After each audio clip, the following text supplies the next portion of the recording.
I study the sediment beneath the surface of the water. Today that means I have the tough job of getting you all interested in mud in 4 minutes.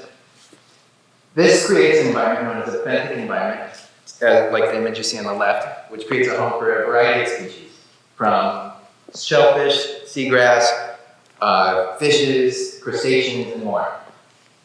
Most of these creatures are eating organic matter, which is mainly made up of dead plants, which makes its way from land and settles in the sediment. Some, like oysters, filter the food, the organic matter, right out of the water. Now, like the image you see on the right, too much organic matter can create negative conditions, such as algal blooms, which block the sunlight, deplete oxygen, and make the environment ultimately uninhabitable. So I'm studying whether eutrophication, the process of too much organic matter, is happening in Apalachicola Bay, located an hour and a half southwest of campus. It's a very diverse ecosystem, and it's fed by an extensive river plain, floodplain, and river. And why would I think eutrophication is happening here? Well, there's 3 major environmental impacts that have happened here in the past century or so. Well, 3 we'll discuss today. One major one being the drastic decline in the oyster population. Oysters filter organic matter from the water. One adult oyster can filter up to 50 gallons per day. So, the greater decline in population can lead to an increase in organic matter.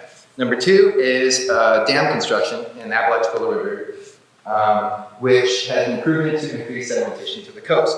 More sedimentation means more organic matter making its way to the bay. And finally, number 3 is dredging. Dredging is the process of displacing sediment in the river, in a waterway, for improved boat transportation. So, between the 1950s and the 2000s, the Army Corps dredged the equivalent of 11.5 Pyramid of Giza's worth of sediment, no small amount. This has also been proven to bring more organic matter to the bay.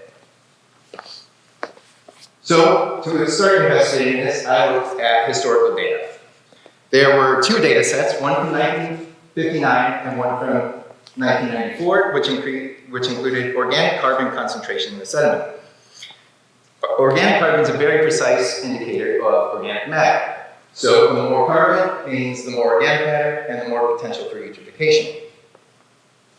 In 1959, I found that the levels of organic carbon were pretty low, around 10 milligrams per gram. This meant that the environment, they were probably living their best lives, all those organisms. However, by 1994, as you can see in the colors in the red, much warmer, there was a drastic increase in organic carbon, up to 35 milligrams per gram. This meant that the environment was experiencing increased chemical contamination, decreased species richness and abundance, and depleted oxygen.